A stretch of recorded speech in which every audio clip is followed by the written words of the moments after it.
أعوذ بالله من الشيطان الرجيم بسم الله الرحمن الرحيم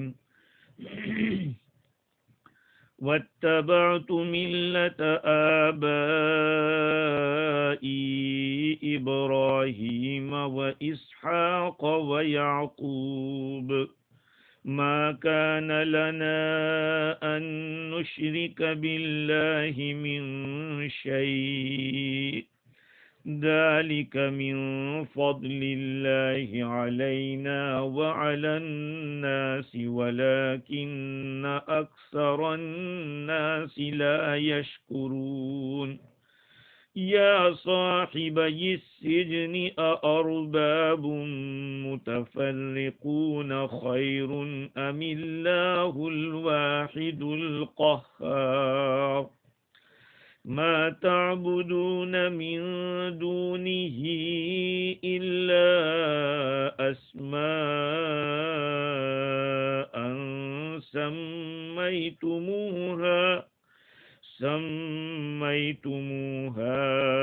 أنتم وآباؤكم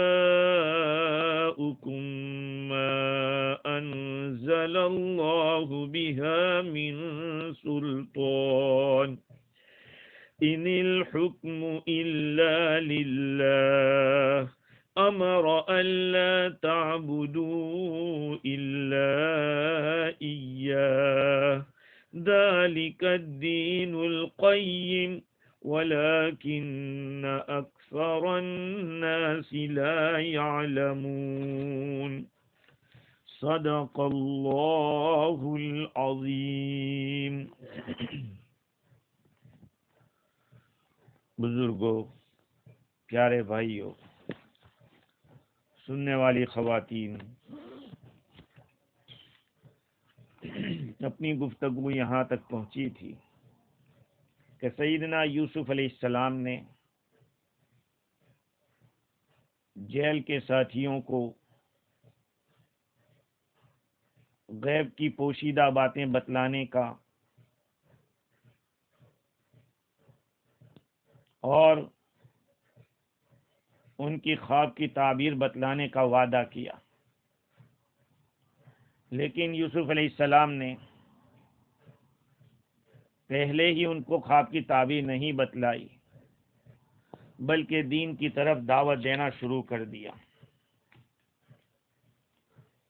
اور اس کا مقصد یہی تھا کہ ان ساتھیوں کو ایمان میں اور توحید میں رغبت دلائیں اور شرک اور گمراہی سے نفرت دلائیں۔ اس لیے آپ نے فرمایا کہ ذالکما مما علمنی ربی، اگر آپ کو میں کچھ بھی بتاؤں گا خواب کی تعبیر یا آپ کے کھانے کے بارے میں کہ کیسا رہے گا کھانا، کس طرح کا ہوگا، یہ سب کوئی کہانت کی وجہ سے یا کوئی اپنی جادوگری کی وجہ سے یا کوئی اور دوسرے فن کی وجہ سے نہیں، بلکہ میرے رب نے مجھے سکھایا ہے۔ تو غیب کی باتیں بتلانے کا جو عمل ہے یہ ایک معجزہ ہے، اور آگے بتلایا کہ یہ علم ابھی جو مجھے دیا ہے اللہ نے، اس کی وجہ یہ ہے کہ میں نے ایسے لوگوں کے طریقے کو چھوڑ دیا یا ان لوگوں کے طریقے کی طرف میں نے دھیان ہی نہیں دیا جو اللہ پر ایمان نہیں رکھتے اور جو لوگ آخرت کے منکر ہیں۔ اس کے بعد مزید گفتگو کرتے ہوئے حضرت یوسف علیہ السلام نے ایک پوزیٹیو بات بتائی۔ پہلے تو جو غلط چیز ہے اس کا انکار کیا، اور جو صحیح چیز ہے اس کا اقرار کر رہے ہیں۔ وَاتَّبَعْتُ مِلَّةَ آبَائِي إِبْرَاهِيمَ وَإِسْحَاقَ وَيَعْقُوبَ، اور میں نے اتباع کیا اپنے آباء و اجداد ابراہیم، اسحاق اور یعقوب علیہ السلام کی ملت کا، ان کے دین کا اتباع کیا. ما کان لنا ان نشرک باللہ من شیء، ہمارے لیے مناسب نہیں کہ اللہ تعالیٰ کے ساتھ ہم کسی بھی چیز کو شریک کریں. ذالک من فضل اللہ علینا وعلی الناس، اور یہ توحید کو پکڑنا اور شرک نہ کرنا یہ اللہ کے فضل سے ہے جو ہمارے اوپر ہوا ہے اور دوسرے لوگوں پر بھی ہوا، لیکن اکثر لوگ شکر نہیں کرتے، احسان نہیں مانتے. ایک بات تو اس آیت سے معلوم ہو گئی کہ نیک لوگوں کا اتباع آدمی کو کمالات میں کامیاب کرتا ہے، کمالات دلاتا ہے، آدمی کی مرادیں پوری ہوتی ہیں.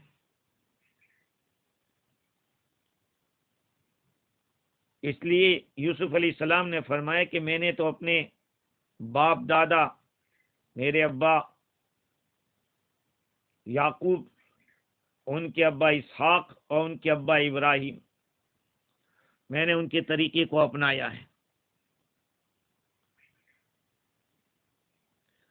مفتی شفیع صاحب رحمۃ اللہ علیہ نے اس مقام کے اوپر لکھا ہے کہ خاندانی شرافت بھی اعتماد حاصل کرنے کا ایک ذریعہ ہے.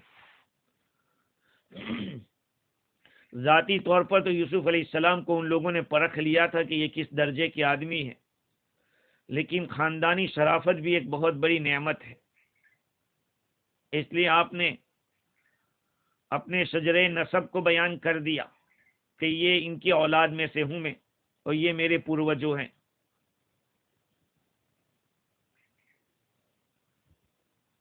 سوال یہ کہ اس کلام کو بیان کرنے کی ضرورت کیوں پیش آئی، یوسف علیہ السلام نے اس کو کیوں بیان کیا؟ اس کا جواب یہ ہے کہ جب یوسف علیہ السلام نے نبوت کا دعویٰ کیا کہ مجھے اللہ کی طرف سے علم ملتا ہے، یعنی وحی آتی ہے، اور معجزے کے ذریعے کہ غیب کی باتیں میں بتلاتا ہوں، یہ ایک چیلنج تھا، تو اس کے ساتھ ساتھ آپ کو یہ بھی بتلانا پڑا کہ بھائی میں اہل نبوت سے ہوں. نبوت کا جو گھرانہ ہے اس گھرانے سے میرا تعلق ہے، کیونکہ ان کے والد کے والد اور ان کے والد یہ سب اللہ کے نبی اور رسول گزرے ہیں. جب آدمی اپنے والد کا پیشے کا دعویٰ کرتا ہے تو سامنے والا اس کو مستبد نہیں سمجھتا. مثال کے طور پر کوئی کارپینٹر ہو تو کہہ رہے یار یہ کارپینٹر ہمارا آبائی دھندا ہے، پیشہ ہے ہمارا، باپ دادا کرتے تھے، یہ تو وہیں سے ہم نے سیکھا ہے. دنیاوی اعتبار سے اس طرح کی بات کرتے ہیں. تو جب نبوت کی بات حضرت یوسف علیہ السلام نے فرمائی تو آپ نے بتلا دیا کہ میں اس خاندان سے تعلق رکھتا ہوں. اور دوسری بات یہ ہے، دوسری وجہ کہ حضرت ابراہیم، اسحاق اور یعقوب علیہ السلام کا درجہ ایک لوگوں کے اندر دنیا میں بہت مشہور تھا. لہذا جب ان کو پتا چلا کہ ان کی اولاد میں سے، تو یہ اور زیادہ تعظیم کرنے لگے اور اکرام کی نظر سے دیکھنے لگے، اور ان کے سامنے یوسف علیہ السلام کی باتوں کو ماننا یہ اور زیادہ مؤثر ہوگا. ان کے دلوں میں یوسف علیہ السلام کے کلام کی تاثیر زیادہ ہوگی. اور صاحب روح البیان نے لکھا کہ یہ بات اس لیے بھی بتائی کہ وہ دو ساتھی یوسف علیہ السلام کی بات کو دھیان سے سنے اور آپ پر اعتماد کریں. اس لیے آپ نے یہ کلام کیا کہ وَاتَّبَعْتُ مِلَّةَ آبَاءِ إِبْرَاهِيمَ وَإِسْحَاقَ وَيَعْقُوبَ. یہاں پر مجھے ایک بات سمجھ میں آ رہی تھی لیکن کسی کتاب میں مجھے مل نہیں رہا تھا کہ حضرت یوسف علیہ السلام نے ذَلِكُمَا مِمَّا عَلَّمَنِي رَبِّي، ذَلِكُمَا بھئی یہ علم جو ہے مجھے میرے رب نے سکھایا ہے. تو کیوں سکھایا؟ اس لیے کہ میں نے غیروں کے طریقے کو اپنایا ہی نہیں اور جو پارسا اور نیک لوگ تھے ان لوگوں کے طریقے کو اپنایا۔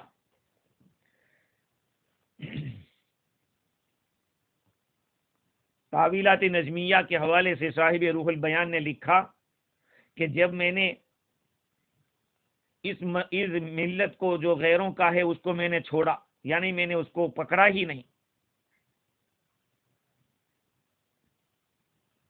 اور اپنے بڑوں کا راستہ اپنایا تو اللہ تعالیٰ نے مجھے علم سکھایا۔ تفسیر ابن کثیر کے اندر بھی یہ لکھا ہے کہ میں نے کفر اور شرک کے طریقے کو چھوڑا اور نبیوں کے راستے کو اپنایا۔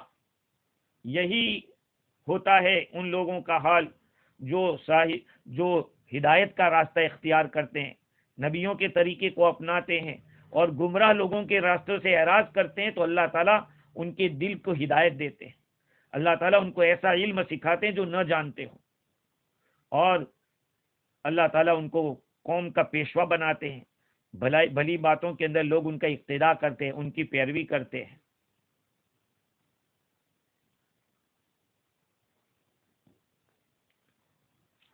تو انسان جب علم حاصل کرنا چاہتا ہے تو اس کو چاہیے کہ تمام قسم کی خرافات سے محفوظ رہے اور اپنے آپ کو لگائے۔ تو روح البیان میں یہ ہے کہ جب میں نے یہ طریقہ چھوڑا تو میرے رب نے مجھے علم دیا۔ اس میں اشارہ اس بات کی طرف ہے کہ جب دل نفس کے طریقے کو، خواہش کے طریقے کو اور طبیعت کے طریقے کو چھوڑتا ہے تو اللہ تعالیٰ اس کو علم حقیقت نصیب کرتے ہیں۔ اور ان لوگوں کا ملت کیا تھا؟ وہ اللہ پر ایمان نہیں رکھتے تھے۔ اصل میں نفس جو ہوتا ہے وہ ربوبیت کا دعویٰ کرتا ہے۔ نفس جیسے فرعون کے نفس نے کہا تھا انا ربکم الاعلی، میں تمہارا سب سے بڑا رب ہوں، اور خواہش ہے وہ خدائی کا دعویٰ کرتی ہے۔ خواہش افرأیت من اتخذ الہہ ہوا، کیا آپ نے اس آدمی کو نہیں دیکھا جس نے اپنا معبود اپنی خواہش کو بنا رکھا ہے؟ اور طبیعت ہے وہ شریعت کی ضد ہوتی ہے، طبیعت شریعت کے خلاف ہی چلتی ہے۔ اس نے کہا کہ دل ان لوگوں کے راستے کو چھوڑے اور ان لوگوں کے راستے کو اپناوے جو روح والا راستہ ہے، تو اللہ تعالیٰ علم عطا فرماتے ہیں۔ اور دوسری ایک بات جو روح البیان میں لکھی ہے بحر العلوم کے حوالے سے کہ یہ ایک مسئلہ ہے کہ اللہ رب العزت کے جو افعال ہے وہ مقصد سے خالی ہے، یعنی خود کا خود مقصد نہیں، اللہ تعالیٰ کا کوئی فائدہ نہیں، بندوں کی مصلحتوں کے مطابق اللہ تعالیٰ فیصلہ کرتے ہیں، حکم دیتے ہیں۔ تو صاحب بحر العلوم کا کہنا یہ ہے کہ یہ ایک کھلی دلیل ہے کہ اللہ تعالیٰ کے افعال کے اندر علت بتلائی جاتی ہے بندوں کی مصلحتوں کی۔ اللہ پر کوئی چیز واجب نہیں کہ اس کو یہ کرنا ہی پڑے گا، ہاں، لیکن بندوں کے مقاصد کو، بندوں کی مصلحتوں کو اللہ تعالیٰ سامنے رکھ کر حکم بھی دیتے ہیں۔ بھائی انبیاء علیہ السلام کے بھیجنے کا مقصد کیا تھا؟ انسانیت کی ہدایت۔ معجزات کو ظاہر کرنے کا مقصد کیا تھا؟ تاکہ نبیوں کی تصدیق کرے تو امتیں برباد نہ ہو، معجزہ دیکھ کر نبی کی بات مانیں گے۔ تو اگر اللہ رب العزت بندوں کے مقاصد کو، بندوں کی مصلحتوں کو سامنے رکھ کر خود کرے تو خدا کا تو اس میں کوئی مقصد نہیں، اس کا خود کا کوئی فائدہ نہیں، اس کی کوئی غرض نہیں ہے، اس کا فعل اپنی غرضوں سے خالی ہے، لیکن بندوں کی مصلحتوں کے ساتھ ہوتا ہے۔ یہ بات بھی اس آیت کریمہ سے صاحب بحر العلوم نے ثابت کی ہے۔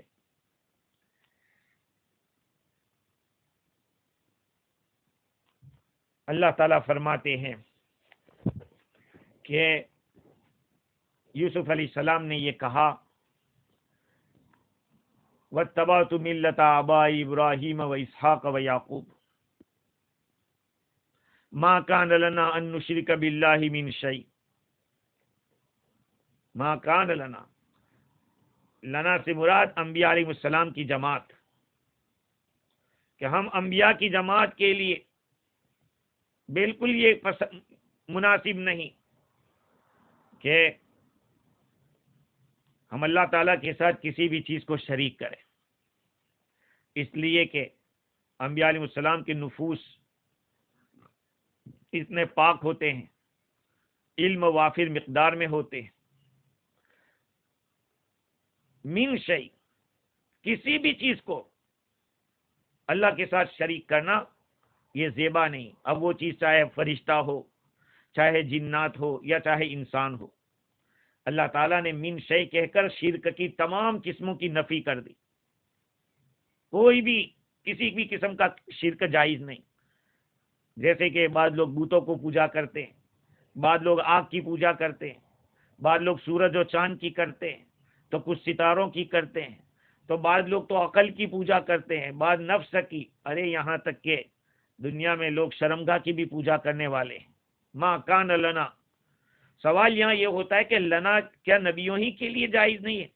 کسی بھی انسان کے لیے شرک کرنا جائز نہیں.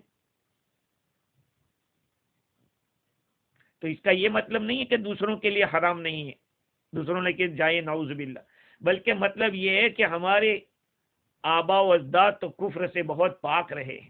اللہ تعالیٰ نے ہمارے آبا اجداد کو نبیوں کے خاندان سے تو کفر سے، شرک سے ہمیشہ دور رہے.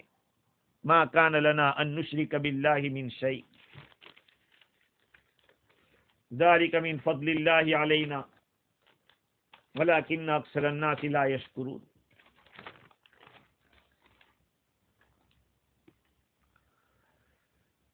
یہ اللہ تعالیٰ کے فضل سے ہے جو ہمارے اوپر ہوا وحی کے ذریعے، کہ اللہ تعالیٰ نے ہماری طرف وحی بھیجی، اور دوسروں کے اوپر کہ ہم کو ذریعہ بنایا ان کی ہدایت کا، ان کی ہدایت کا ذریعہ بنایا. وَلَكِنَّ أَكْثَرَ النَّاسِ لَا يَشْكُرُونَ، لیکن اکثر لوگ شکریہ ادا نہیں کرتے ہیں.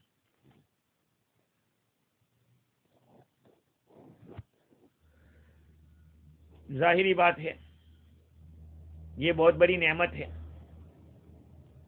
اللہ تعالیٰ کا وحی بھیجنا، کسی کو نبی بنانا، جن کو نبی بنائے، بہت بڑی نعمت. میں نے پہلے بھی کہا تھا کہ دینی اعتبار سے جتنے بھی اسٹیٹس ہے، جتنے بھی درجات ہیں، ان سارے درجات کے اندر اونچا درجہ نبوت کا ہے.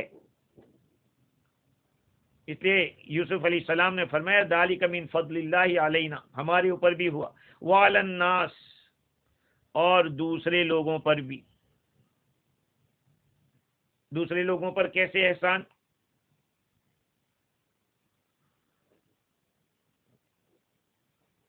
اس طرح سے کہ جیسے نابینا آدمی کے لیے کوئی راستہ بتانے والا قائد مل جاتا ہے تو اس کو آرام مل جاتا ہے، راحت مل جاتی ہے. ایسے ہی اللہ تعالیٰ کی طرف سے ان نبیوں کے ذریعے جو تعلیمات ملی اور اللہ تعالیٰ کی طرف سے جو ہدایت ملی، یہ بہت بڑی نعمت تھی. ذالک من فضل اللہ علینا وعلی الناس ولکن اکثر الناس لا یشکرون، لیکن اکثر لوگ شکریہ ادا نہیں کرتے اس نعمت کے اوپر. تفسیر مظہری میں لکھا ہے کہ لوگ شکریہ ادا نہیں کرتے، اعراض کرتے ہیں نعمت سے، اور بیدار نہیں ہوتے.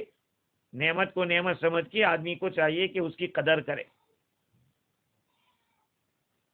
یا اللہ تعالیٰ کا جو فضل ہے ہمارے اوپر اور ان کے اوپر کہ اللہ تعالیٰ نے دلائل بتلا دیے، دلائل توحید کو دنیا میں پیش کیا، معجزات لائے، اللہ تعالیٰ نے آیتیں اتاری، لیکن لوگ ان آیتوں کی طرف دیکھتے بھی نہیں، استدلال بھی نہیں کرتے، دلیل بھی نہیں پکڑتے، اور ان کے ساتھ لغویات کرتے ہیں. جیسے نعمت کی ناشکری کرنے والا کافر جیسے اللہ کی نعمتوں کی قدر نہیں کرتا، ایسے یہ بھی. یہاں ایک سوال یہ ہے کہ یہ یوسف علیہ السلام نے ان لوگوں کے سامنے فرمایا کہ واتبعت ملت آبائی، میں نے اپنے آبا کی ملت کا اتباع کیا، تو یہ تو خود نبی تھے. تو نبی کو نبی کا اتباع کرنے کا کیا مطلب؟ کیا نبی بھی دوسرے نبی کا اتباع کرتا ہے؟ اس کا جواب یہ ہے کہ سارے انبیاء علیہ السلام کے یہاں توحید ہے، رسالت ہے، معاد ہے، تو سب کی تعلیم سیم رہی ہے، اور اس سے مراد وہ توحید جو بدلی نہیں، جو حضرت ابراہیم علیہ السلام کے ذریعے اسحاق علیہ السلام کو ملا، اسحاق علیہ السلام سے یعقوب علیہ السلام، یعقوب علیہ السلام سے یوسف علیہ السلام کو۔ اور دوسری بات یہ بھی ہو سکتی ہے کہ یوسف علیہ السلام نبی بھی تھے، اس میں کوئی شک نہیں، لیکن آپ کو جو شریعت ملی تھی ابراہیم علیہ السلام والی شریعت ملی تھی، تو شریعت کے لحاظ سے سب سیم تھے، اس لیے کہا گیا وَاتَّبَعْتُ مِلَّةَ آبَاءِ إِبْرَاهِيمَ وَإِسْحَاقَ وَيَعْقُوبَ۔ علامہ آلوسی بغدادی رحمۃ اللہ علیہ نے اس مقام کے اوپر ایک بات لکھی ہے، ذَلِكَ مِن فَضْلِ اللَّهِ عَلَيْنَا وَعَلَى النَّاسِ، تفسیر ابو سعود کے حوالے سے، کہ مولا ابو سعود نے اس بات کو جائز قرار دیا کہ مطلب یہ ہے کہ توحید اللہ کے فضل سے ہے، اس طور پر کہ اس نے ہمیں عقلیں دی، اور اللہ تعالیٰ نے ہمیں احساس کی طاقتیں دی، ناک سے سن سکتے ہیں، ہاتھ سے چھو سکتے ہیں، تو ظاہری جو حواس ہے وہ، باطنی حواس ہے وہ اللہ نے ہمیں دیے، جس کو ہم استعمال کرتے ہیں۔ تو اللہ تعالیٰ کی توحید کے دلائل کو سمجھنے کے اندر، اور اللہ تعالیٰ نے ہمارے دلوں کے اندر صلاحیت پیدا کی، اور ہماری ذات میں اور آفاق کے اندر اللہ تعالیٰ نے اس کے دلائل رکھے۔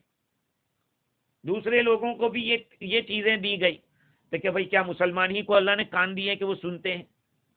جو نہیں اللہ کو نہیں مانتے ان کو بھی اللہ نے کان دیے۔ کیا مسلمانوں ہی کو آنکھ دی اللہ تعالیٰ نے؟ دوسروں کو بھی آنکھیں دی ہے۔ تو جن آنکھوں سے مسلمان اللہ کی قدرت کو دیکھتے ہیں، اللہ کی نشانیوں کو سوچتے ہیں اور سمجھتے ہیں، اور اللہ کا قرب حاصل کرتے ہیں، تو ایک غیر مسلم بھی اپنی آنکھ کو استعمال کر کے، صحیح ڈھنگ سے استعمال کر کے اللہ تعالیٰ کا قرب حاصل کر سکتا ہے۔ توحید کا قائل ہو، ایک اللہ رب العزت کو مانے، تو اللہ تعالیٰ کے یہاں تو کوئی کمی نہیں ہے، کمی اگر ہے تو ہم لوگوں کی ہے۔ خیر، یوسف علیہ السلام نے ان لوگوں کو جم کر دعوت دی۔ دعوت دیں تو ایسی دعوت دیں کہ جس کے اندر سامنے والے کو کسی قسم کا کوئی شبہ نہ رہے۔ اب آگے یوسف علیہ السلام نے ایک اور طریقہ اپنایا دعوت دینے کا، یا صاحبی السجن اارباب متفرقون خیر ام اللہ الواحد القہار۔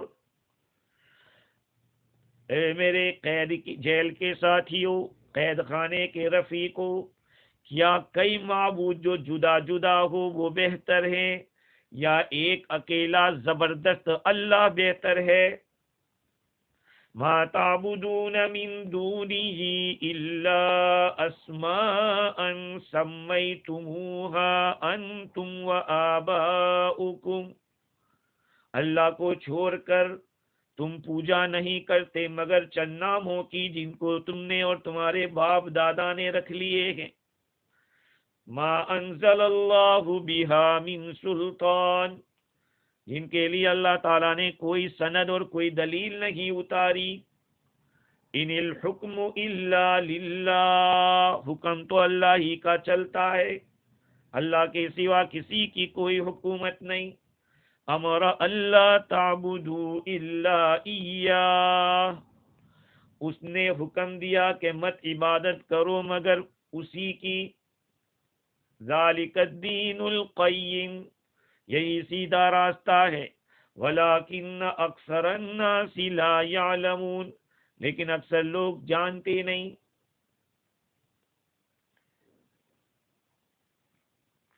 یہاں پر یوسف علیہ السلام نے اپنے دونوں ساتھیوں کو پکارا، یا صاحب السجن۔ تھوڑی دیر کے لیے یوسف علیہ السلام کا ان لوگوں کے ساتھ اٹھنا بیٹھنا ہوا، جس میں یہ ساتھی بن گئے۔ ساتھی، امام راضی نے لکھا کہ اس کا مطلب یہ کہ اے میرے دوستو، جیل کے اندر جو میرے دوست ہیں ان کو پکارا۔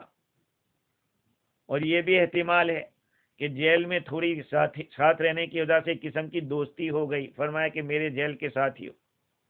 امام راضی کہتے ہیں کہ جب تھوڑی سی صحبت کی وجہ سے ساتھی بن جاتا ہے تو جو اللہ رب العزت کی معرفت حاصل کر لے، اللہ تعالیٰ کی محبت میں سرشار ہو جاوے، پوری زندگی اللہ سے لو لگائے رکھے، تو کیا اس کو مومن، عارف اور محب نہیں کہہ سکتے؟ اللہ سے محبت کرنے والا نہیں کہہ سکتے؟ ضرور کہہ سکتے ہیں۔ خیر، تو اس آیت کا ماقبل سے تعلق یہ ہے کہ جب حضرت یوسف علیہ السلام نے پہلی آیت میں نبوت کا دعویٰ کیا، اور نبوت کا دعویٰ اس کو ثابت کرنے کے لیے دلائل کی ضرورت پڑتی ہے، ان دلائل کو پیش کرنا، دنیا کے اندر بہت ساری مخلوق ایسی ہے جو اللہ کے موجود ہونے کا تو اقرار کرتے ہیں، جو کہ علم والا ہے، قدرت والا ہے، لیکن اس کے ساتھ ساتھ بہت سارے لوگوں نے ارواح فلکیہ کی شکلوں کو بھی بت بنا دیا، جس کی وہ پوجا کرتے ہیں، ان سے نفع اور نقصان کی امید رکھتے ہیں۔ انبیاء علیہ السلام کی زیادہ تر سارے نبیوں کی کوشش یہی رہی کہ بت پرستی سے روکا جائے۔ تو اسی قانون کے اوپر حضرت یوسف علیہ السلام نے عمل کیا، اس لیے آپ نے بتوں کی پوجا کے فاسد ہونے کو اور غلط ہونے کو ثابت کیا، اور ثابت کرنے کے لیے یہاں پر تقریباً 5 دلائل پیش کر دیے۔ ایک ہی آیت سے امام راضی نے 5 دلائل ثابت کیے ہیں۔ سب سے پہلی تو دلیل کیا تھی؟ ارباب متفرقون خیر ام اللہ الواحد القہار، کیا متفرق یعنی جدا جدا کئی معبود ہو یہ بہتر ہے، یا ایک اللہ جو کہ زبردست ہے؟ ارباب متفرقون، پہلی دلیل یہ ہے کہ اللہ تعالیٰ یہ فرماتے ہیں بہت سارے معبود ہونا یہ اس دنیا کے اندر فساد کا سبب ہے، بہت بڑا بگاڑ لائے گا۔ لو کان فیہما آلہۃ الا اللہ لفسدتا، زمین اور آسمان میں اللہ کے سوا کئی معبود ہوتے تو زمین اور آسمان میں فساد ہو جاتا۔ معلوم ہوا کہ ایک اللہ کے سوا دوسرے معبودوں کا ہونا، ایک کے سوا کئی معبودوں کا ہونا خلل ڈالتا ہے، بگاڑ پیدا کرتا ہے۔ اس لیے ایک معبود کا ہونا تقاضا کرتا ہے کہ نظام صحیح چلے اور ترتیب کے ساتھ چلے۔ اس لیے یوسف علیہ السلام نے سوال کیا ان لوگوں سے کہ چلو بتاؤ تم لوگ کہ کئی خدا اچھے جو کہ جدا جدا ہو، یا ایک خدا اچھا بتاؤ۔ دوسری دلیل، جتنی بھی معبود جس کو اللہ کو چھوڑ کر پکارا جا رہا ہے اس کو حضرت انسان کو بنانا پڑتا ہے، وہ خود بنتے نہیں اور کسی کو بناتے نہیں، بلکہ ان کو بنایا جاتا ہے۔ نہ خود بنتے ہیں نہ کسی کو بناتے ہیں، بلکہ ان کو بنانے کی ضرورت پیش آتی ہے۔ اس کا یہ مطلب ہوا کہ وہ معمول بھی ہے اور مقہور بھی ہے۔ بھائی اگر کسی کو کچھ مورتی بنانی ہو اور اس کا سر آگے رکھنے کے بجائے پیچھے رکھنا ہو تو وہ اپنی مرضی سے کر سکتا ہے، لیکن اگر وہ مورتی چاہے کہ نہیں میرا منہ تو صحیح رکھنا چاہیے تو وہ کر سکتی ہے؟ ہرگز نہیں کر سکتی۔ تو یہ دوسری دلیل ہے کہ انسان ان معبودوں کو اگر توڑنا چاہے تو توڑ سکتا ہے، اگر اس کو باطل کرنا چاہے تو کر سکتا ہے، اس لیے کہ وہ تو دبے ہوئے ہیں، ان کے پاس کیا طاقت ہے؟ وہ نہ کہہ دے کہ نہیں میں نہیں بنوں گا، میں یہ نہیں کروں گا۔ ظاہری بات ہے جب یہ ایسے ہیں تو ان سے نفع نقصان کی کیا امید رکھی جا سکتی ہے؟ اور دنیا کا جو معبود ہے اللہ، وہ تو فعال قہار قادر ہے، ہر قسم کی بھلائی پہنچانے پر قادر، تمام قسم کے شرور اور آفات کو دفع کرنے پر قادر۔ تو پھر مطلب کیا ہوا؟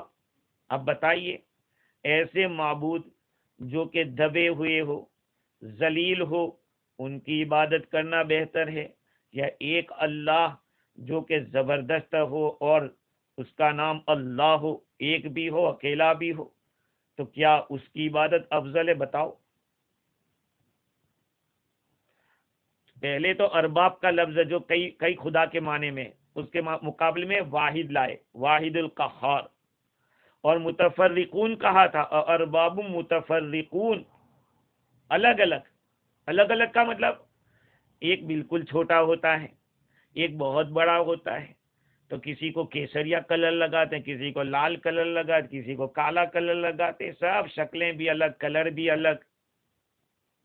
یہ کیوں الگ الگ ہوتا ہے؟ اس لیے کہ بنانے والے کا ذوق اس کے اندر داخل ہے۔ جس کاریگر نے اس مورتی کو بنایا ہوگا، اس کے دل میں آیا ہوگا مجھے اس کو ایسا بنانا ہے تو ایسا۔ تو متفرقون میں اشارہ اس بات کی طرف ہے کہ وہ تو بیچارے عاجز ہے، اس کو چھوٹا بنا دو تب بھی کیا، بڑا بنا دو تب بھی کیا۔ اس کے مقابلے میں ہمارا رب جو ہے وہ تو قہار ہے، اس کو کوئی بنانے نہیں گیا ہے، اس نے سب کو بنایا ہے۔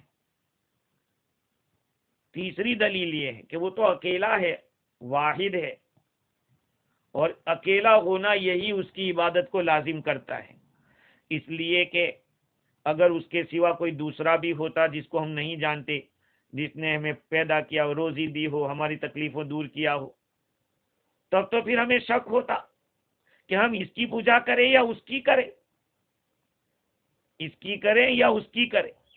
اس کا یہ مطلب کہ بتوں کی جو پوجا ہو رہی ہے وہ غلط ہے۔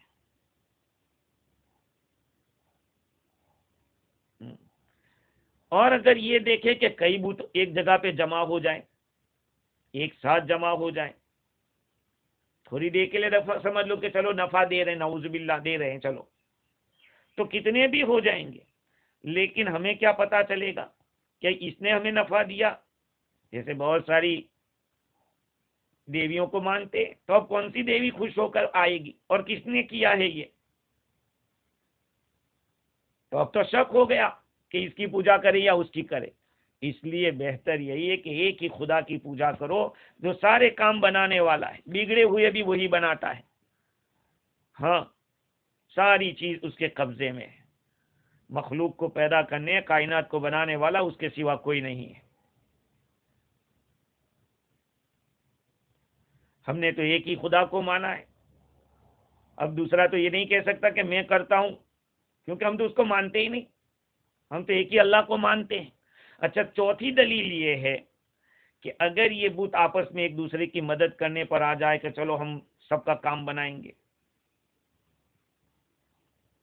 تو پھر جیسے کہ آج کل تلسمات کا زمانہ ہے، تلسمات دکھاتے ہیں لوگ، لیکن ان تلسمات کے اندر بھی کچھ اوقات آتے ہیں جن میں دکھاتے ہیں کہ یہ ایسا کر رہا ہے، کچھ آثار مخصوص ہوتے ہیں۔ اللہ تعالیٰ قادر ہے تمام مقدورات کے اوپر، اللہ تعالیٰ کی مشیت نافذ ہو کے رہتی ہے، ہر ممکن پر اسی کی قدرت چلتی ہے، تو ایسی ذات کی عبادت میں مشغول ہونا بہتر ہے کہ کسی اور کی۔ اور پانچویں دلیل رازی نے بتلائی اور کہا کہ یہ پانچویں اور یہ تو سب سے بڑھیا ہے، وہ یہ ہے کہ اللہ تعالیٰ کی صفت یہاں قہار لائے، جو سب پہ غالب آنے والا۔ قہار کس کو کہیں گے؟ جو سب پہ غالب آوے، اس پہ کوئی غالب نہ آوے۔ اگر اس پہ کوئی غالب آ گئے تو پھر وہ قہار کہاں رہا؟ تو وہی قہار ہے، اس کے مقابلے میں کوئی نہیں ہے۔ جب نہیں ہے تو اس کا تقاضا یہ ہے کہ وہ معبود ایسا ہو جو ہمیشہ سے ہو اور ہمیشہ رہنے والا ہو، کیونکہ جو کبھی نہیں تھا اور بعد میں آیا تو وہ تو پھر قہار نہیں رہا، وہ تو مقہور ہو گیا۔ اس لیے ضرورت ہوئی کہ ایک ہی ہو اور ایسا ہو جو پہلے سے ہو اور ہمیشہ رہنے والا ہو۔ دنیا میں کوئی ایسا نہیں اللہ کے سوا جو پہلے سے اور ہمیشہ رہے گا۔ تو اس کا بھی تقاضا ہے. ہاں، ستارے ہو اور اسی طرح سے آسمان ہو. ان لوگوں نے کیا کیا کہ جہاں کہیں کوئی نفع دکھ گیا اسی کو خدا بنا لیا، اسی کو مان لیا. جیسے کہ ستارے ہے، اسی طرح سے عقل ہے، نفس ہے، اور سورج چاند ہے، یہ ساری چیزیں. اب سوال یہ ہے کہ ارباب متفرقون، بھائی رب تو ایک ہی ہے، تو پھر یوسف علیہ السلام نے کئی رب کیوں بتائے؟ اس کا جواب راضی نے یہ دیا کہ اصل میں یہ لوگ کئی رب مانتے تھے، تو ان کے عقیدے کو سامنے رکھ کر کہا کہ بھئی تم جن کو مانتے ہو اتنے زیادہ، وہ اچھے ہیں یا ایک ہمارا رب اچھا ہے، اللہ اچھا ہے؟ تو سامنے والے کو دیکھ کر. اور دوسری ایک بات یہ ہے کہ بتوں کے درمیان کہاں تقابل ہو سکتا ہے؟ خدا کے مقابلے میں بت کہاں آ سکتے ہیں؟ پھر یوسف علیہ السلام نے ایسا کیوں سوال کیا؟ تو کہا کہ اچھا ٹھیک ہے، تم مانتے ہو بتوں کو، کتنے بتوں کو مانتے ہو؟ یہ ٹھیک ہے یا ہمارا اللہ خالق؟ تو یہ بھی اللہ سبیل الفرض والتقدیر. اور دوسری ایک بات یہ ہے کہ آگے اللہ تعالیٰ نے فرمایا، یوسف علیہ السلام نے ان کو دعوت دیتے ہیں، ما تعبدون من دونه الا اسماء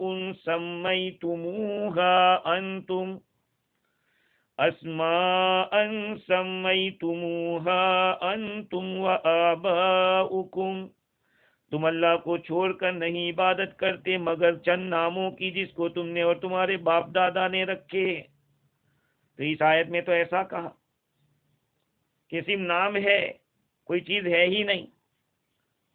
اوپر تو یہ کہا کہ یہ ارباب متفرقون، جس سے تو ایسا لگتا ہے کہ ان کا کوئی وجود ہے، اور یہ آیت کہہ رہی ہے کہ ان کا وجود ہی نہیں، صرف نام ہی نام ہے. تو پھر کیا کہا جائے گا؟ اس کا کیا جواب ہوگا؟ تو اس کا جواب امام راضی نے یہ دیا کہ ذاتیں تو دنیا میں بہت ساری ہیں، لیکن معبود کہنے کے لائق کوئی نہیں. جن کو تم نے معبود کہہ رکھا ہے وہ نام دینے کے لائق نہیں ہے، صرف آپ نے نام رکھ دیے. ذاتیں موجود ہیں مگر جس کو الہ کہا جائے وہ کوئی نہیں. اس کو اس طرح سے سمجھیے کہ دنیا کے اندر جتنے بھی بت ہیں آدمی بناتا ہے، لاتا ہے، اگر پرانا ہو جائے تو اس کو پھینک دیتا ہے، کبھی ٹوٹ گیا تو اس کو ڈال دیتا ہے، کہیں ربیش میں ڈالتا ہے تو کہیں کچرے میں، تو کہیں گٹر میں ڈال دیتا ہے، کہیں بھی ڈال دیتے ہیں. تو یہ بت تو ہے، لیکن ان میں سے کسی کے اندر الہ یعنی معبود بننے کی صفت نہیں ہے. تو اب جب معبود بننے کی صلاحیت نہیں تو اس کو معبود کہہ کے کیا کرو گے؟ وہ تو صرف نام کا معبود آپ نے رکھا ہے. اور دوسرا جواب امام راضی نے یہ دیا کہ بتوں کی عبادت کرنے والے یہ مشبہہ ہے، یعنی تشبیہ کے پر مر رہے ہیں. ان لوگوں نے یہ سمجھ رکھا ہے کہ جو اللہ ہے وہ ایک بہت بڑا نور ہے، روشنی ہے، تو فرشتوں کے اندر بھی چھوٹا چھوٹا نور ہوتا ہے. تو فرشتوں کو بھی انہوں نے خدا مان لیا اور ان بتوں کے شکلیں بھی اس طرح کی بنائی. تو حقیقت میں ان کا جو معبود ہے وہ نور سماوی ہے، اس لیے انہوں نے اس طرح کی شکلیں بنائی اور اس طرح کی صورتیں بنائی جس سے نور لگ رہا ہو، اور پھر اس کی وہ پوجا کرنے لگ گئے. باقی نام ہے، حقیقت کچھ نہیں ہے. خلاصہ کلام یہ ہے کہ امام راضی لکھتے ہیں کہ بتوں کی پوجا کرنے والوں کی ایک جماعت نے یہ کہا کہ ہم ان بتوں کو کہاں کہتے ہیں کہ دنیا کے پیدا کرنے والے ہیں، بلکہ ہم تو یہ کہتے ہیں، ہم ان کو مانتے نہیں، صرف نام دیتے ہیں الہ کا اور نام دے کر اس کی پوجا کرتے. ہم نہیں کہتے کہ یہ بت پورے عالم کے لیے معبود ہے، یہ نہیں کہتے کہ پورے عالم کو انہوں نے ہی بنایا ہے. ہم تو صرف الہ کا نام دیتے ہیں اور ہم اس کی پوجا کرتے تعظیم کرتے ہیں، یہ سمجھ کر کہ خدا نے ہمیں یہ حکم دیا ہے، تو اللہ تعالیٰ نے فرمایا کہ نہیں، تمہارا اس کو معبود کا نام دینا ہی غلط ہے، اس لیے کہ اللہ نے اس بات کا حکم دیا نہیں، اور اس طرح کا نام دینے کے لیے بھی کوئی دلیل نہیں آئی، نہ قرآن میں آئی، نہ کسی نبی نے بتائی، اور غیر اللہ کا کوئی حکم چلتا نہیں، حکم تو اللہ ہی کا ہوتا ہے۔ جو واجب القبول اگر کسی کی بات کو ماننا ضروری ہو تو وہ خدا ہے۔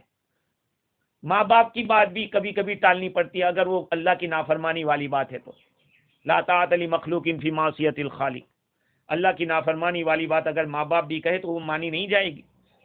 صرف ایک رب ایسا ہے کہ اس کی ہر بات ماننا ضروری ہے، اور یہ حکم دینے کا جو پاور ہے وہ اللہ ہی کے پاس ہے۔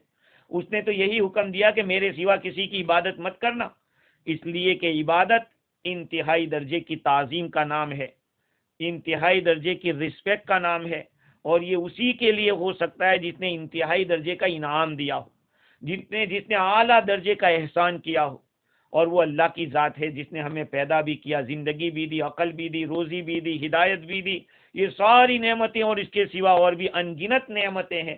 اتنے بڑی نعمتوں کا دینے والا اس ذات کے سوا کسی کو کیسے مانا جائے؟ مخلوق کے اوپر اس کے اتنے احسان ہیں جس کو شمار نہیں کیا جا سکتا۔ آخر میں اللہ تعالیٰ نے فرمایا وَلَٰكِنَّ أَكْثَرَ النَّاسِ لَا يَعْلَمُونَ، لیکن اکثر لوگ جانتے نہیں ہیں۔ کیا ہوا؟ کیا جانتے نہیں؟ لوگ دنیا میں جو کچھ حادثے ہوتے ہیں تو اس کی نسبت دوسری چیزوں کی طرف کر دیتے ہیں۔ ہاں، زلزلہ ہوا تو کیا کہیں گے؟ زمین کے اندر یہ کم ہو گیا ہے، وہ کم ہو گیا، ارے بھائی خدا نے کیا ہے، وہ طاقتور ہے، وہ کچھ بھی کر سکتا ہے۔ اکثر مخلوق زمین کے حوادث کو آسمان کے ساتھ جوائنٹ کرتے ہیں، ستاروں کے ساتھ جوائنٹ کرتے ہیں۔ کسی آدمی کو کوئی تکلیف ہو گئی تو کیا کہے گا؟ تمہارا ستارہ تھوڑا گردش میں ہے، تو فلانی انگوٹھی پہن لو تو تمہارا ستارہ تھوڑا واپس آ جاوے، تو ستاروں سے سب واپس آتا ہے، سب اللہ سے ہوتا ہے۔ اپنی اس دنیا کے اندر چاہے زمین کے ہو یا سمندر کے اندر ہو، کوئی بھی تبدیلی آتی ہے، گرمی بڑھ گئی، ٹھنڈی زیادہ ہو گئی، بارش اچانک آتا، کیا بولتے ہیں؟ کم موسم کی بارش ہے، یعنی یہ موسم نہیں تھا، تمہارے موسم تم دیکھتے ہو، خدا کو موسم دیکھنے کی ضرورت نہیں ہے، اس کا جو فیصلہ ہے اصل ہے۔ ہم لوگ فصلیں یہ شمار کرتے ہیں کہ بارش کا موسم ہو، اللہ تعالیٰ کی یہاں یہ سب چیزیں تھوڑی دیکھی جاتی ہے، تو ہم لوگوں نے اپنے طور پر اس کو طے کیا ہے کہ یہ موسم ہے، اس مہینے میں آتی ہے بارش، اس مہینے میں نہیں آتی۔ سورج کے حالات میں کچھ تغیر ہوتا ہے تو آدمی کیا کرتا ہے، فصلوں کے جو کچھ موسم کے اندر کچھ ہوتا ہے تو سورج کی حرکت کے ساتھ کہہ دیتے ہیں۔ اسی طرح سے جانوروں کے اندر، کھیتی کے اندر کچھ بھی حالات آتے ہیں تو پھر کہتے ہیں کہ موسم ابھی گرم تھا اس لیے ایسا ہوا۔ بھئی تربوز میٹھا نہیں آ رہا ہے، کہا کہ اچھی طرح گرمی نہیں پڑی اس لیے پکے نہیں، اچھی طرح سے مٹھاس نہیں آیا۔ تو یہ ساری چیزیں اگر ان چیزوں کے ساتھ ہم لوگ یہ کر دیں گے، اس سے بہتر ہے جب اللہ تعالیٰ کسی انسان کو توفیق دیتا ہے تو وہ اس درجے سے آگے چڑھتا ہے اور جان لیتا ہے کہ جتنی بھی ذوات اور جتنی بھی صفات ہیں یہ ساری کی ساری محتاج ہیں ایک ایسے رب کی جو اس کے اندر کار فرمائے، جو پورا قادر بھی ہے، قاہر بھی ہے اور علیم و حکیم ہے۔ وَلَٰكِنَّ أَكْثَرَ النَّاسِ لَا يَعْلَمُونَ۔ مفتی شفیع صاحب رحمۃ اللہ علیہ اپنی تفسیر کے اندر تحریر فرماتے ہیں کہ یوسف علیہ السلام نے بت پرستی کی برائی ایک دوسرے طریقے سے بتلائی کہ تم جن کی عبادت کرتے ہو وہ تو تم نے اور تمہارے باپ دادوں نے کچھ بتوں کو اپنا رکھے ہیں، ان کو اپنا پروردگار سمجھ رکھا ہے، یہ تو صرف نام ہی کے نام ہے جو تم نے گھڑ لیے ہیں، نہ ان میں کوئی ذاتی صفات اس قابل ہیں کہ ان کو کسی ادنا قوت یا طاقت کا مالک سمجھا جائے، کیونکہ سب بے حس ہے۔ ارے ایک بت کو آپ رکھ کے چلے جاؤ، 10 سال کے بعد آؤ کہ وہ وہیں پہ پڑے گا، جب تک کوئی پڑا ہوگا، جب تک کوئی اس کو ہلائے گا نہیں، وہاں سے لے نہیں جائے گا۔ گٹر میں رکھو یا ارے نہیں دیکھتے، بت رکھا ہوا ہے، مورتی رکھی ہے، اس کے اوپر کتا ایک ٹانگ اونچی کر کے پیشاب کر رہا ہے، یہ اس کو ہٹا نہیں دے۔ جب یہ نہیں کر سکتے تو پھر وہ پوجا کے لائق کیسے ہوئے؟ اللہ تعالیٰ کا ہمیں شکر ادا کرنا چاہیے کہ اللہ تعالیٰ نے ہمیں ایمان دیا اور یہ سمجھ بوجھ دی، ورنہ ہم بھی پتہ نہیں کیا کرتے ہوتے۔ اللہ تعالیٰ نے یوسف علیہ السلام کی دعوت کو یہاں پہ بیان کیا، وَلَكِنَّ أَكْثَرَ النَّاسِ لَا يَعْلَمُونَ، آخر میں فرمایا کہ توحید خالص کے راستے میں کوئی ایچ پیچ نہیں ہے، بہت سیدھا سادہ دھرم ہے اسلام۔ مجھے یاد ہے اور اچھی طرح یاد ہے کہ جب میں انڈیا میں پڑھا رہا تھا تو شام کو ندی کی طرف گھومنے کے لیے جاتا تھا، تو پوسٹ کا کوئی ایک ماسٹر تھا، پوسٹ ڈپارٹمنٹ کا، وہ سورج جب ڈوب رہا تھا تو اس کو پوج رہا تھا، اس کے سامنے جھک رہا تھا۔ تو میں نے کہا کہ چاچا یہ کچھ کام نہیں کرتے، کبھی ندی کو بھی نمن کر رہا تھا۔ میں نے کہا یہ تو بھی سوکھی پڑی ہے، اس میں کیا طاقت ہے، خود چلتی ہوتی تو پانی سے بھری ہوئی نہیں رہتی۔ تو کہا بیٹا سب سمجھ میں آتا ہے، لیکن جائیں تو کہاں جائیں، اب ہم کو بھی تو سمجھ میں آ رہا ہے کہ یہ سب رونگ ہے، لیکن اب اس عمر میں ہم کہاں جائیں گے۔ اس لیے ہم لوگوں کو اللہ کا شکر ادا کرنا چاہیے کہ اس نے ایک ایسی عظیم دولت ایمان کی ہمیں عطا فرمائی ہے۔ اللہ ہمیں اس کی قدردانی کی توفیق عطا فرماوے۔ انشاءاللہ آگے کا جو رزلٹ ہے ان کے خواب کا، یوسف علیہ السلام نے کن الفاظ میں ان کو بیان کیا، آئندہ کل گفتگو کریں گے۔ اللہ تعالی ہم لوگوں کو اپنے دین سے وابستہ رکھے اور موت تک قرآن کے ساتھ، قرآن کی تعلیم کے ساتھ اللہ تعالی ہم کو جوڑے رکھے، عمل کی توفیق عطا فرماوے۔ وآخر دعوانا ان الحمد للہ رب